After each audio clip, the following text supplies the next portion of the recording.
welcome everyone. خوش اومدید همگی به ایرانیا. There you go. We got a couple of Iranians here. Okay, good. So Martin Sorrell, who is the legendary CEO of global media and ad conglomerate WPP, recently said Iran is one of the last remaining places short of Mars and the moon where there is a significant opportunity. Starting with you, Parham, what is that opportunity he's talking about from a macroeconomic perspective? Yeah, just to put things in perspective, we believe Iran is actually the largest untapped frontier market as of today. Now, I'll try to explain why that is. If you look at some of the, first of all, Iran has been under significant sanctions over the last 36 years of what people call the most heavily sanctioned country in the world, in the history of the world. Of course, the sanctions were partially removed as of mid-January, so all the EU, UN, and the US secondary sanctions were removed, which means that Iran is not really up to, up for business. And we're seeing lots of activities, particularly around companies that want to go back and re-enter and restart operations in Iran.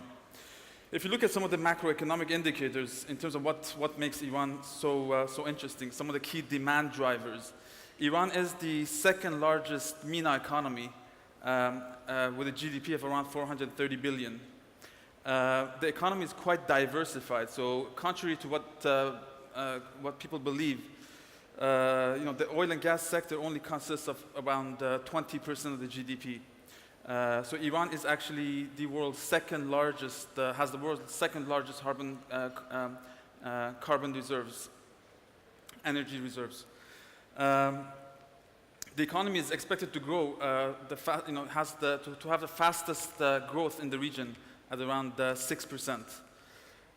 If you look at the social indicators, Iran has an extremely large population, again, the second largest in the MENA region after Egypt at around 80 million. Highly urbanized, so around the urbanization rate stands at around 70%. Highly educated workforce or educated population. So around 4 million individuals are currently enrolled in universities. You have around 500,000 graduates every year. Iran has the highest per capita engineering graduates in the world. In terms of absolute numbers, Iran is behind US and China in terms of engineering and science graduates. If you look at the demographics, again, you have a population which is 65% under the age of 35. So these are significant demand drivers. If you look at the vision, Iran's vision over the next 10 years, so the vision 2025, it's for Iran to become the largest economy in the Central Asia and Middle East region.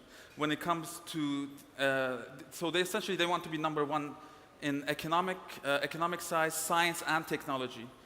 And they're obviously taking significant steps in terms of making sure that they can achieve these objectives.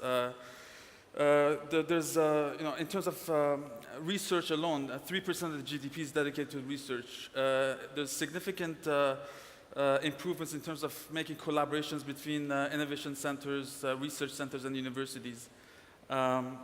Iran is trying to attract over $1 trillion worth of investments in the next 10 years, and this is across various sectors. Obviously, the big heavy hitters are oil and gas and infrastructure, each at around $250 billion.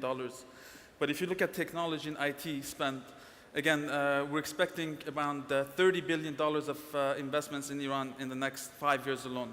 And we're already seeing some activity from global multinationals such as SAP, Oracle, that are trying to set up and run with their operations in Iran. That is actually a perfect segue to the next question. So I myself, obviously, as you can tell, I'm Iranian. I was born and raised in Germany. I'm from Iran. And about 2 years ago, when I joined this wonderful team at Beko Capital, one of the first things that I was encouraged to do is go and explore the region. And one of the first places I always said I wanted to go to was Iran. So about 1.5 years ago, I had the pleasure of meeting this lovely gentleman over here, Mohsen, who is the founder of Avatech, one of the best accelerators in the country, at an event called Iran Web Festival. And that was sort of my first exposure to the startup ecosystem and the tech ecosystem. And frankly, my mind was blown in many different ways. And I'd love for Mohsen to tell us a little bit more about the tech ecosystem and what some of the things were that I saw that, I found very encouraging in terms of like a sort of from a tech perspective. Sure. I mean, if you look at the technology scene in Iran, Iranians are one of those people who are very tech savvy in a term that in improvement in the past few years has been quite massive in technology segment. To just give some numbers, we have 47 million internet users only in Iran. Parham gave the macro economic information, but in terms of internet adoption, 47 million is almost similar to the whole population of GCC. If you look at the numbers, apart from that, there are two large operators in Iran, and the mobile penetration itself is around 120%. And if you look at the smartphone adoption, there are almost around 35 million people who are having access to smartphones in Iran. We see massive growth in payment scene, although Iran is, due to sanctions, is disconnected from the international credit card system, but there are lots of core banking systems and lots of local solutions that has been developed in terms of banking. So, for example, there are 318 million debit cards existing in Iran. That is making the e-commerce quite popular in the country, where you see that in e-commerce scene there are 80% of the payments are happening online, and only 20% are COD. So we have the pleasure of having Sarah with us, who's actually somebody who's been in the trenches as an entrepreneur from the very beginning on. She actually organized the first TEDx in Tehran, and has been involved together with Mohsen in the highly popular startup weekend events. I'd love to get your perspective as an entrepreneur. How do you evaluate the startup ecosystem? What are some of the things that you find encouraging as an entrepreneur? And what are some of the things that are part of the ecosystem where you wish they would be a little bit more developed? Yeah. Well, what I find very interesting about the startup ecosystem right now is that it's growing, it's dynamic, and you actually have a lot of, grassroots enablers. For example, you mentioned you met Mohsen, at Iran Web Festival. That's how I also got into the whole startup scene. I went to a startup weekend event organized by Mohsen, and I met like over 25 different startup groups, all under the age of 24. Majority of them were bilingual, while none of them had actually traveled outside the country. And they knew exactly what's happening outside Iran in terms of, new technology, whether it's or coding capabilities, or even things like social trends, etc. So for me, that's really exciting that a country that's been fairly isolated for so many years has still managed to be extremely plugged into the rest of the world, and also is very viral, which is really important when you're trying to set up a startup, right? Because you need the word of mouth. You need that sort of virality to spread information about your product, about your company, etc. But on the other hand, what I wish was a bit more easier for us as a startup, and I can only speak from my own experience, is almost what has served Iran in a way. It's being isolated. The startups have learned to develop their own products. For almost every major startup concept outside Iran, there is an equivalent of it in Iran. But the downside of that has also been that you reach a point where you want to connect with the rest of the world, and you can't. And yes, there's been some really great progress right now with the sanctions relief going on, but the execution has been very slow. So, for example, I have a team. We've been accepted into this amazing program called Alpha in Hong Kong in May, but most of my team can't travel because they can't get visas on time to go there. Why? Because they're Iranian nationals. Or we can't avail some of the major, features from, for example, let's say Google, because we're an Iranian-based company. So I wish we would be given the permission to plug into the world faster and quicker. So these are some really interesting points, and I'd really love for Mohsen sort of to address a couple of them, because you have been involved with building that ecosystem and addressing many of those challenges, some of which you've mentioned, and many others, and we'll get to the challenges later on. But for now, can you tell us a little bit more about your perspective on what are some of the components in the ecosystem that you guys have, made a lot of progress on, and what else do you wish, we would make a lot more progress a lot more quickly? Yeah, exactly. I mean, there are lots of challenges, as Sarah mentioned, only a few of them, but I always look at the progress And you see the whole startup ecosystem in the country over the past couple of years has seen a lot of improvements. Not only mentioned that like 2 years ago, there was basically no startup accelerator. We started with lots of events. Now there is almost every day, it's the same hype as you see everywhere else in the world. Every day there are lots of events going on, there are accelerators, more accelerators popping up. Investment is flowing to the country after the sanctions are lifted. So there is that progress that you see, but a lot of challenges to be addressed. So And what are some of the pieces of that ecosystem that need to develop a lot more? So you were just talking. Obviously, you're the fan of one of the accelerators, and there's many more actually in the country. And frankly, I think we all agree that that's a good thing because we just need more, talented people trying new things, failing and coming back and learning. But what about sort of the players, when it comes to further down that funnel? So see, angel investors, Series A investors, growth investors. What's been your experience sort of with those pieces of the funnel? well, I think funding is part of that challenge, especially like in seed stage. I'm sure that there is shortage of funding. Follow-on investment there is shortage in it. But funding is not the only one. I mean, you look at Iranian diaspora community. You see the founders of startups like Dropbox, eBay. All these people have been successfully launching startups in different countries. What we need here is really the experience. And I think that the challenge that the community is required, as Sarah also mentioned, in order to have that competitiveness, we need to be connected to global scene, and a lot of that experience has to flow back to the country.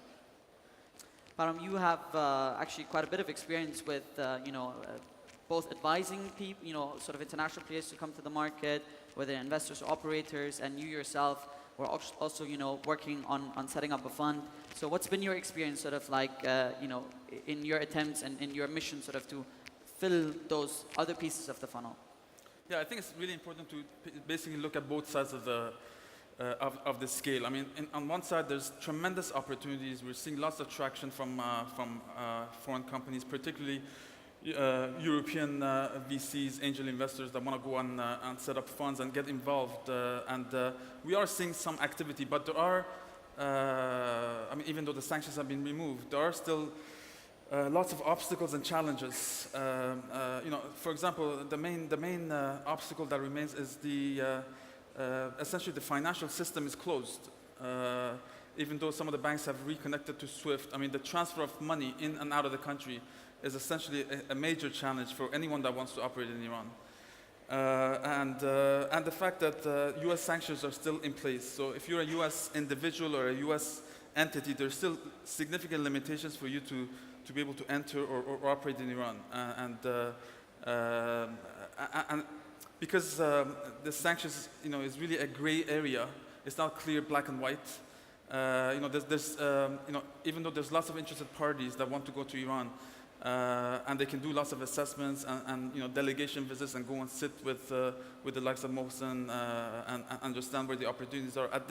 At some stage, we're seeing some bottlenecks when it comes to internal compliance and legal, and they're not able to release, and go to the next stages. Mm-hmm. In terms of our own experience, we set up a fund about 1.5 years ago, looking at seed and early stage investments into Iran. So obviously this was, the ecosystem was still a bit premature at the time, but we found significant challenges, and we decided to pull out. So at the time, just to give you some experience, we actually assessed over 60 startups. 1.5 years ago, we went and each of them came in and did a pitch. We reviewed their business plans and their sort of viability. We shortlisted 3 entities. We presented these entities to our investors as well. And at some point, we decided to not proceed. Now, in terms of some of the challenges that we saw at the time, and maybe it's a bit of a different story, and Mohsen can shed some light on this, but several things, and I can point these out to you. The first one was a lot of the founders, which are young, very enthusiastic individuals that are graduating from top universities in Iran, like Sharif, Tehran, Beheshti. They have a significant, I would say, element of arrogance about them, because they feel, they're very privileged to go into these schools, and they want to They have great ideas. So another issue that we came across was in Iran, they feel that the idea is 90% of the game and 10% is implementation, whereas in the rest of the world, it's really the exact opposite. You also, as I mentioned earlier, you have amazing technical people, but when it comes to management, when it comes to finance, to strategy, business planning, commercialization of some of these concepts, this is a significant area of challenge. I think that the whole startup culture is still not completely there. I mean, some of these founders were expecting big salaries, big offices. They wanted to have quick exits. So the long-term vision and the long-term views were not present at the time. And again, original ideas were lacking in the market. So it's essentially, the market is as clones. I mean, so you have, as Sarah mentioned, I mean, basically any idea that exists in the West, it's just the clone is kind of present in the market. Another challenge is there's a lack of B2B market. So essentially most of the ideas that we see are B2C, predominantly B2C online retail on the back of the success of Digicala, which is the largest sort of e-commerce player in Iran. So there's lots overinflated valuations was another challenge that we faced as a VC that wanted to do business in Iran. So essentially we were forced to change our business model around a little bit So I'd say that these are really great points. I would actually like to address one of them, which is sort of the one on clones. And many people here are very passionate about building ecosystems. That's why we do what we do. This is why we're here. I think many of these people that are in the audience are here because they're passionate about this ecosystem, being a part of it, and hopefully contributing to it. And in fact, if you look at some of the most exciting emerging market ecosystems, such as China, they all started with clones. I mean, if you look at some of the biggest sort of like Chinese companies, they didn't really have super original ideas. They had amazing execution and brought on global know-how, both from their sort of diaspora as well as from international players, to build out those clones, to build out talent, whether it is technical, business management, marketing, that was then recycled through success stories back into the ecosystem. So while I understand that there might be a lot of frustration for investors who love to see international ideas, I think it is sort of a necessary evil. And what I call the puberty of every sort of ecosystem, you just got to get through it. So clones is something you got to get through it, and you have to support them, even you think they're not original, because at the end of the day, they got to localize. That's at least how we see the ecosystem and how we are building it here. I think another issue that we saw with the clones was that none of the clones were scalable. I mean, we were looking at something. It's fine to have a clone and adapt an idea into Iran, but at the same time, we want that idea to be scalable. Absolutely. So one of the ways I think to address that and kind of like bring that scalability is to invite international global partners with global know-how. Now, I'd love to see a show of hands. How many in the audience have been to Iran ever, whether for pleasure or work? Okay. Now, how many want to go to Iran for pleasure or work? Oh. Okay, I like that. I like that. We'll host you. We're great hosts. We're known for that. So that's really exciting. And so I would love to ask Mohsen, for a lot of these people who want to contribute, who want to get involved, who want to help, what are some ways to get engaged? And what are sort of like, some pointers that you can give them on how to get engaged? Absolutely. So I usually, when people ask me this question, I usually have 3 tips. So first of all is engage early, because the sooner is the better, as it's a big opportunity, and there are tons of it existing. The second one is, Iran is a complicated market. You need a local player that can help you with like whatever the venture is. You need a local player inside. And the third one is that some people might prefer to consider investment in Iran. And even in that scene, we see a lot of funds setting up, and there are lots of investors who are interested to do co-investment. So these are the 3 tips that I usually provide to those who are interested. So you, as an entrepreneur, are obviously, I'm assuming at some point going to be looking for capital, whether now or later down the line, to sort of like continue growing your business. Have you talked to international investors? Are you interested in talking to international investors? And if so, what are some of the questions that they've been asking where you feel like, okay, they're not ready yet? And how would you have to educate them to really make sure that international players that are entering the market are really ready to cooperate, collaborate, and teach sort of the local entrepreneurs to build meaningful businesses? Let me just say that I would have answered this question extremely in a different way if you had asked it to me even 2 years ago, right? So the response of investors has changed. The appetite has changed. The outlook towards Iran has changed. So that already puts me as a startup in a very good position. And someone gave me a really good advice that even if you decide to bootstrap your startup for a very long time, start speaking to investors from day one. And in fact, I actually started to speaking to investors in Dubai because I was very curious to know what is the outlook of an angel investor or an early stage startup investor towards an Iranian company. And the response, first of all, it was a great door opener because the minute I said, hey, I have a startup in Iran, I'd like to know your thoughts about it, that was already a door opener to come and meet them. That's one thing. The second is there was definitely an appetite. The space that we're in events, it's a large market, it's scalable, not just within Iran, but outside Iran. So it ticked that box for them. The only question in the back of their mind was the more broader geopolitical question, right? Stability, repatriation, foreign ownership. And even with that regards, Iran has made some improvements. There is the FIPA law, which kind of helps Foreign Investment Protection Act. So a foreign company can actually come and own 100% shares in an Iranian company. And that is a big plus. When I was trying to explain this to them, it was a very good awareness building process as well. You said something else about preparation, sorry. Why would you want to have an international investor? Why not, look for local investors? I understand that that ecosystem in the country itself is not as developed as we would like it to be, but there are some investors. What is something that you would like an international investor to add, to your business and help you with?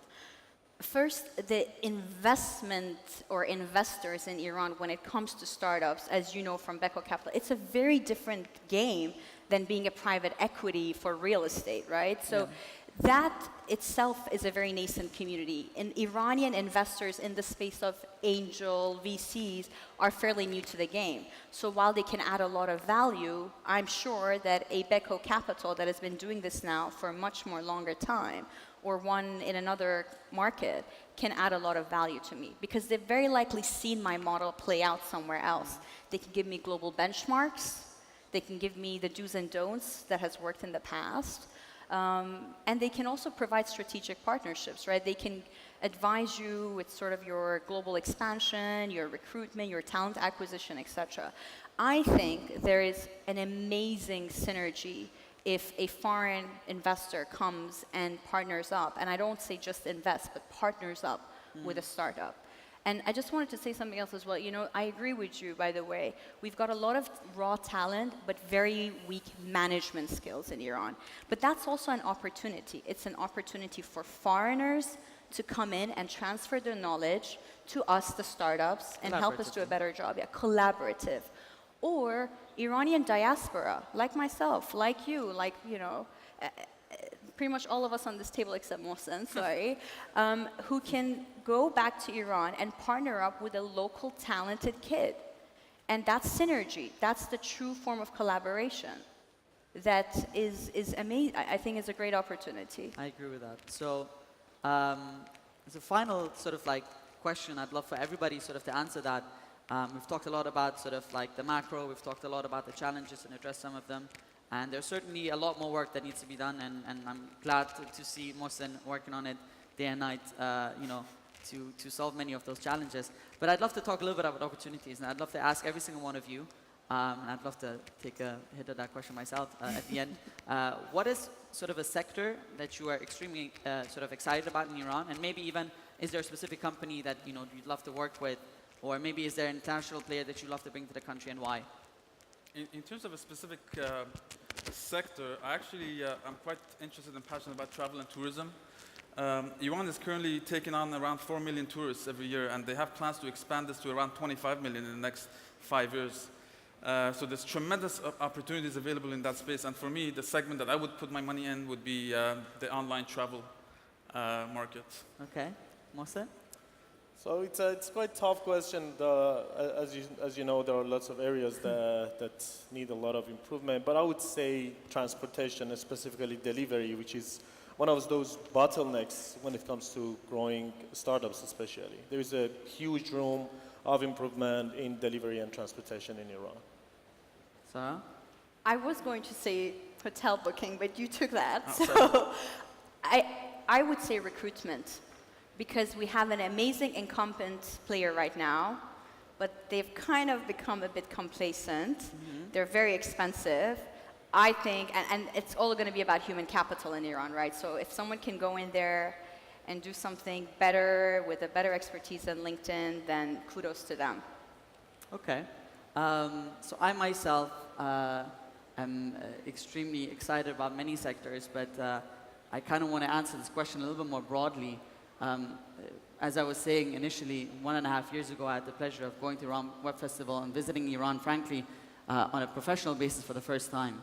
And what excited me was the opportunity to really give hope to the youth in the country. Seeing a lot of young people come and say for the first time, you know what, I know like there's huge unemployment, we're under sanctions, we have a lot of issues, but screw it, I'll just do it. I'll do something. And finding that there's so many people, so many young, talented, yes, raw talent that probably needs global hand-holding and advice and consulting, but all of the right things were there. And the hope that the startup culture and the startup ecosystem is giving to that youth was something that I thought was the biggest opportunity. Because at the end of the day, really what gets me up in the morning, and I share that really with my team here at Beko Capital, is that we really look beyond the monetary sort of return. What we really look for is build an ecosystem that we're excited about and that we can be proud of, like a generation later, and say, you know what, we played a little part in giving hope to those young people and showing them, you know what, you may be 23 years old, 24 years old, just got out of university, but you can do it. And that's what I am most sort of like happy about and most excited about, and that's the biggest opportunity that I see. We have a couple of minutes left, and I would actually love to take maybe 1 or 2 questions if there's somebody in the audience. I don't know if you have a microphone, but just scream it out. No questions, no takers? There you go. Please go ahead.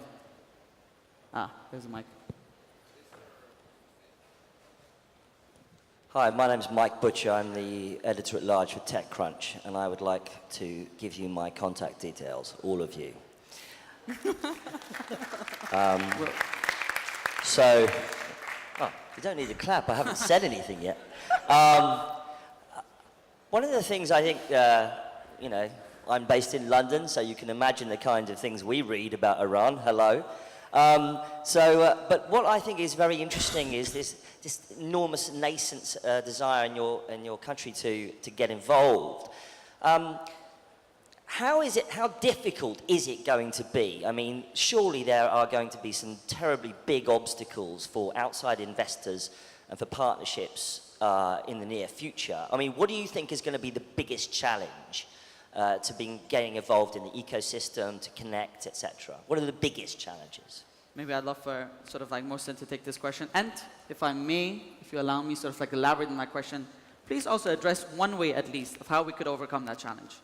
Well, I wouldn't mention regulation or anything like that, because I want to specifically talk about the specific challenge as an investor in terms of long term. What they would say is dealing with talent.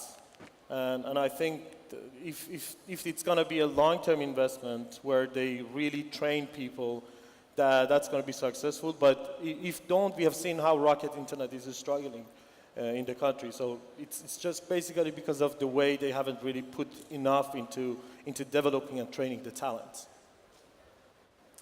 Any more questions? Can I add something to that? Oh, please, of course.